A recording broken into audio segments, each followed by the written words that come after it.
میرے نبی پاک صلی اللہ تعالی علیہ وسلم نا رات کے وقت پہاڑ کی چوٹی پہ بیٹھ کے قرآن پاک کی تلاوت کرتے تھے. حضور نا رات کے وقت قرآن پاک کی تلاوت کر رہے تھے. نبی کریم تلاوت کر رہے تھے. اور جب یاسین والے نبی خود یاسین پڑھے، والضحیٰ والے محبوب جب خود والضحیٰ کی تلاوت کریں، مدثر والے محبوب جب خود مدثر پڑھے، تو انداز ہی نرالا. حضور قرآن پاک کی تلاوت کر رہے تھے تو اس تلاوت کی نا آواز گونجی. کہاں تک پہنچی؟ ابو جہل بھی کسی جھاڑی میں چھپ کے حضور کا قرآن سننے لگے. سریلی اتنی تھی، اس میں لطف اتنا تھا. ابو سفیان بھی آ گئے، کسی جھاڑی میں چھپ کے قرآن سننے لگے. اخنس بن شریک بھی آ گیا. تھوڑا نہیں سنا، ساری رات ہی حضور کی تلاوت سنتے رہے. ساری رات تلاوت. صبح ملاقات ہوگی، تو کدھر آیا تھا، تو کدھر آیا تھا، تو آج کے بعد نہ آئے کوئی بھی. لیکن کہتے ہیں اگلے دن سوئے تو بے چین کیا حضور کی آواز نے. پھر اٹھے، تینوں آ کے پھر مختلف جگہوں پہ بیٹھ گئے. سویرے پھر ملاقات ہو گئی. آج کے بعد نہیں آنا، تو بھی نہ آنا، تو بھی نہ آنا. پر کہاں چین لینے دے حضور کی میٹھی آواز، کہاں چین لینے دے حضور کی میٹھی آواز.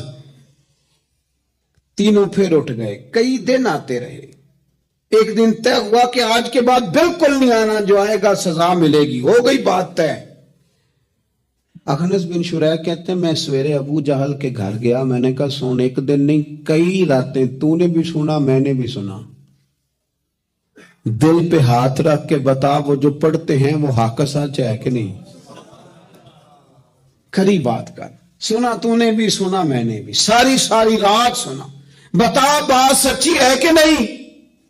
تو ابو جہل کہنے لگا ایک ایک حرف سچا ہے، ایک ایک بات سچی ہے. تو تم مانتا کیوں نہیں؟ پھر تو مانتا کیوں نہیں؟ تو جو ابو جہل نے جواب دیا، خدا را اس پہ غور کرنا، میری منت سمجھ کر اس بات پہ غور کرنا. اور پھر تو مانتا کیوں نہیں؟ تو ابو جہل کہنے لگا ہمارے قبیلے کا اور بنو ہاشم کا، حضور سید عالم کے قبیلے کا شروع سے مقابلہ رہا ہے. انہوں نے اگر لوگوں کو کھانے کھلائے تو ہم نے بھی کھلائے. انہوں نے غریبوں کا بوجھ اٹھایا تو ہم نے بھی اٹھایا. انہوں نے اگر گھوڑا دوڑایا تو ہم نے بھی دوڑایا. پھر انہوں نے دعویٰ کر دیا کہ ہمارے اندر ایک نبی آ گیا ہے. اب ہم کیسے مان جائیں اس قبیلے میں نبی آ گیا؟ پہلے کیا کہہ رہے ہیں؟ بات بالکل حق ہے. اب کیا کہہ رہے ہیں؟ اس کے کہنے کا مطلب یہ کہ اگر میرے قبیلے میں نبی آتا تو میں مان جاتا. اور خدا کے بندو، یہ برادری کا بت، قبیلے کو جو بت بنا لیا معاذ اللہ، وہ تعصب بن کے آڑ بن گیا، گروہ پرست ہو گئے. وہ کہنے لگا اس کا مطلب یہ تھا کہ میرے قبیلے میں ہوتے تو میں مان جاتا. قبیلہ دوسرا ہے. خدا را ان بتوں کو توڑنے کی ضرورت ہے. کاش ابو جہل یہ سمجھتا کہ یہ تو رب کی تقسیم ہے نا، واللہ یختص برحمتہ من یشاء.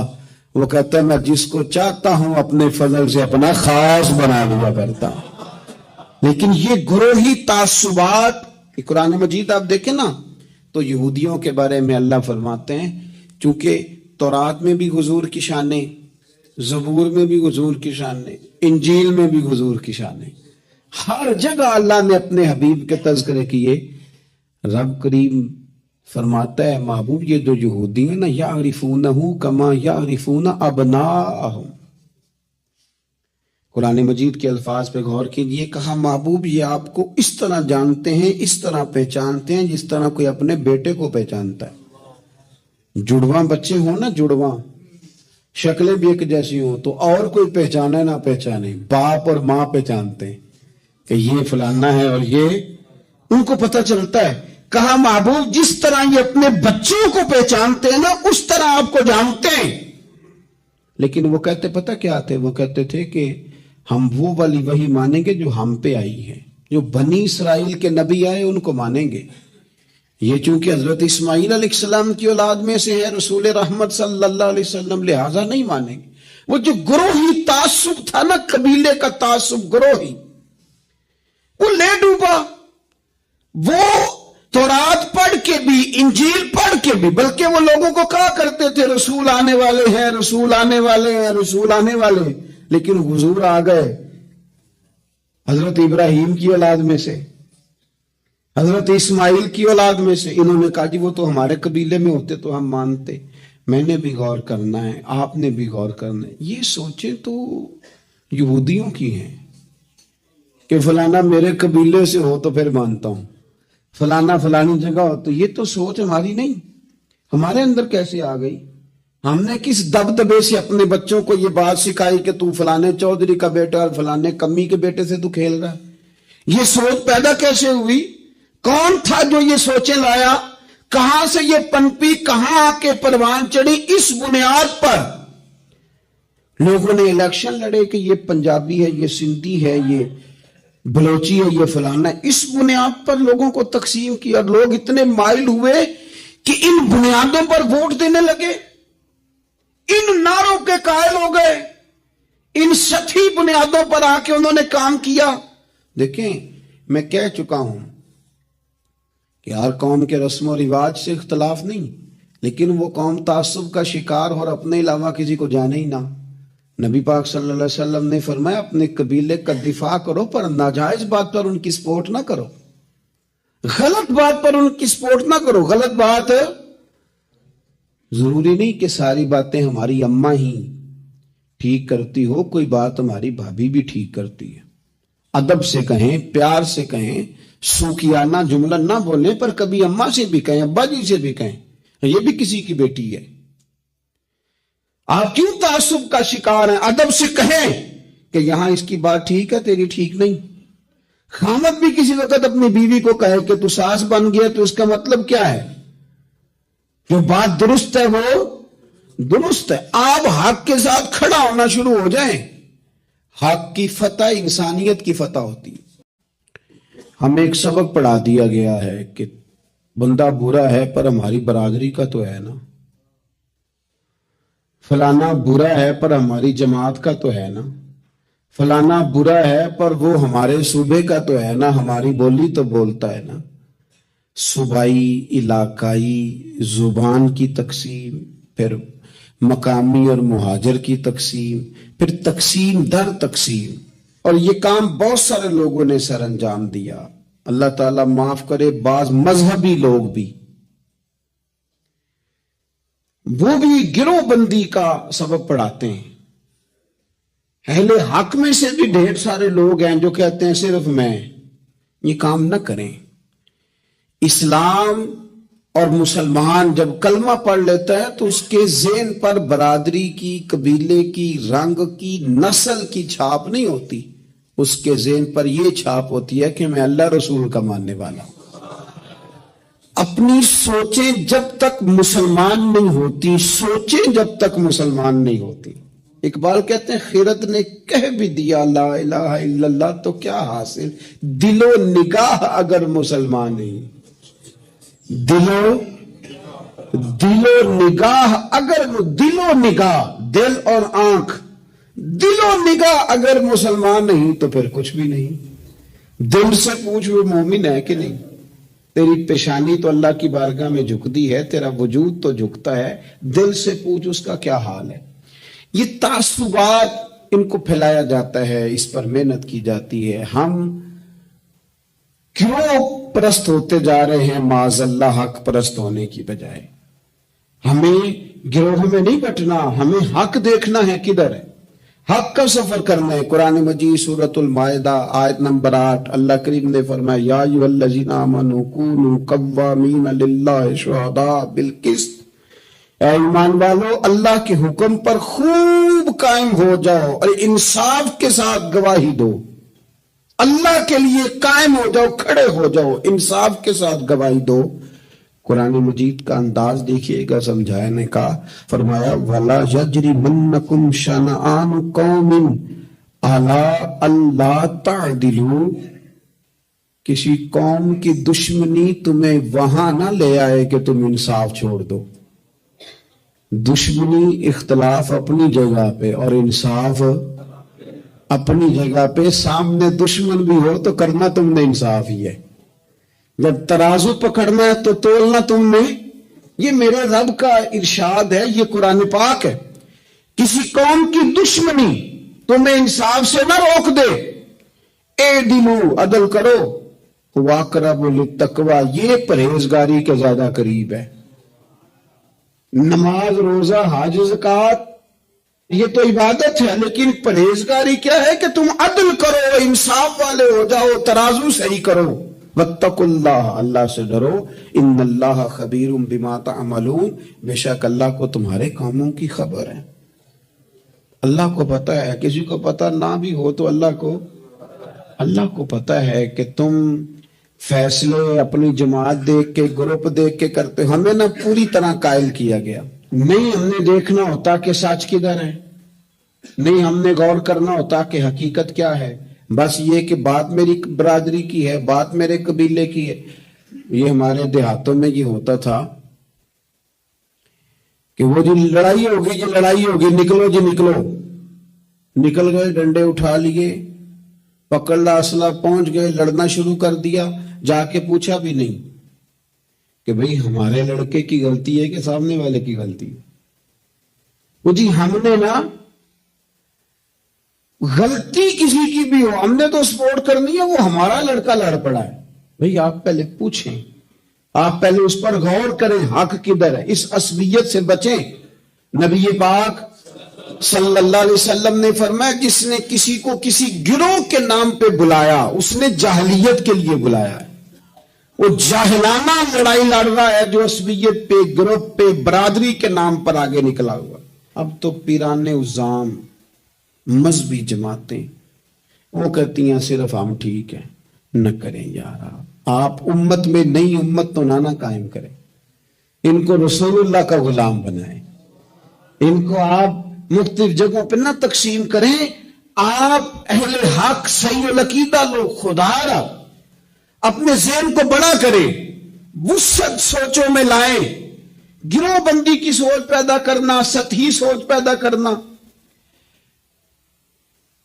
میں سوچوں کے لحاظ سے انقلابی لوگوں کے پاس اٹھتا بیٹھتا رہا ہوں تو بعض مثالیں بھی پنجاب کی مجھے تکلیف دیتی ہیں. ایک صاحب نے ایک دفعہ میرے سامنے کہہ دیا کہ برادری تو سپاں نوں بھی پیاری ہوندی.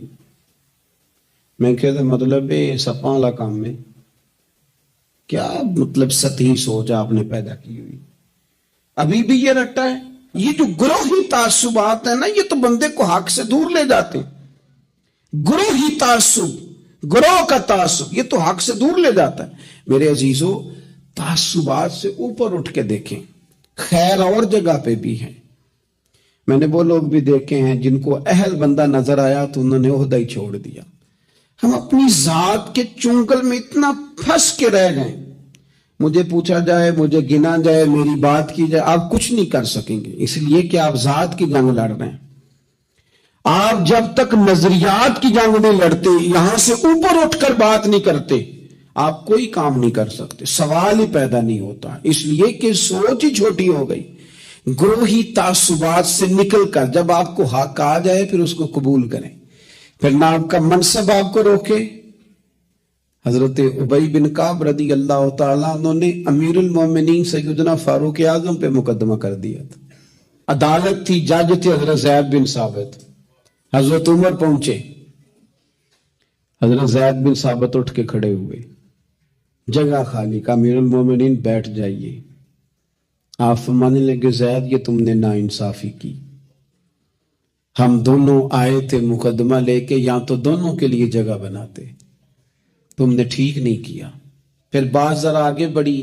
حضرت ابی بن کعب نے مطالبہ کیا کہ حضرت عمر فلاں بات پہ قسم اٹھائیں. تو حضرت زید بن ثابت جاج تھے, کہنے لگے آپ امیر المومنین سے یہ مطالبہ کر رہے ہیں. تو حضرت عمر فاروق کہنے لگے زید آپ اس مقدمے کا فیصلہ کر لیں, اس کے بعد میں آپ کو فارغ کر دوں گا.